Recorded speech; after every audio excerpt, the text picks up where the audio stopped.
Assalamualaikum warahmatullahi wabarakatuh. Perkenalkan, nama saya Yuliana dari Program Studi Pendidikan Biologi. Pada kesempatan kali ini, saya akan menjelaskan peta konsep mengenai reproduksi pada hewan. Sebelum itu, akan lebih baik jika saya jelaskan apa itu reproduksi. Reproduksi adalah cara dasar untuk mempertahankan diri yang dilakukan oleh semua pendahulu setiap individu untuk menghasilkan suatu generasi selanjutnya. Berikut ini saya sajikan peta konsep mengenai reproduksi pada hewan. Dapat kita lihat di layar bahwa reproduksi pada hewan terbagi menjadi dua. Ada yang secara generatif dan ada juga yang secara vegetatif. Langsung saja kita masuki pembahasan mengenai perkembangbiakan secara generatif. Perkembangbiakan secara generatif terjadi ketika sel telur dari hewan betina bertemu dengan sel sperma hewan jantan melalui proses perkawinan. Perkembangbiakan secara generatif ini terbagi menjadi tiga. Ada vivivar, ovivar, dan ovovivar. Yang pertama adalah vivivar. Vivivar merupakan perkembangbiakan hewan dengan cara melahirkan. Embrio tumbuh dan berkembang di dalam rahim induknya, kemudian dilahirkan. Contoh dari hewan vivivar ini adalah kucing, anjing, kuda, panda, gajah, paus, domba, dan masih banyak lagi.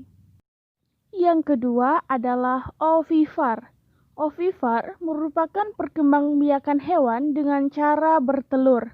Embrionya akan tumbuh dan berkembang di dalam telur atau di luar tubuh induknya.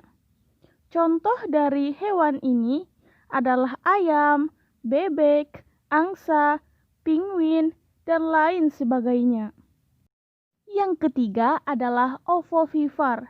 Ovovivar merupakan perkembangbiakan hewan dengan cara bertelur dan melahirkan. Embrionya tumbuh di dalam telur yang dikandung, kemudian baru dilahirkan. Contohnya adalah ikan hiu, ular, kadal, iguana, dan lain-lain. Sekarang kita masuki materi mengenai perkembangbiakan secara vegetatif. Perkembangbiakan secara vegetatif adalah perkembangbiakan yang dilakukan tanpa proses perkawinan dan pembuahan. Di sini ada 3 macam perkembangbiakan secara vegetatif. Yang pertama adalah tunas. Hewan dapat berkembang biak dengan tumbuh tunas yang awalnya menempel pada tumbuhan induk. Contohnya adalah Porifera, Spons, dan Hydra. Yang kedua adalah membelah diri. Membelah diri dilakukan oleh hewan yang bersel satu. Contohnya adalah amuba. Yang ketiga adalah melalui proses fragmentasi. Secara sederhana, fragmentasi adalah proses berkembang biak dengan cara memotong atau memutuskan bagian tubuh. Potongan tubuh yang diputuskan akan menjadi hewan baru. Contoh dari proses fragmentasi ini adalah cacing pita. Demikianlah materi yang dapat saya sajikan. Akhir kata, wassalamualaikum warahmatullahi wabarakatuh.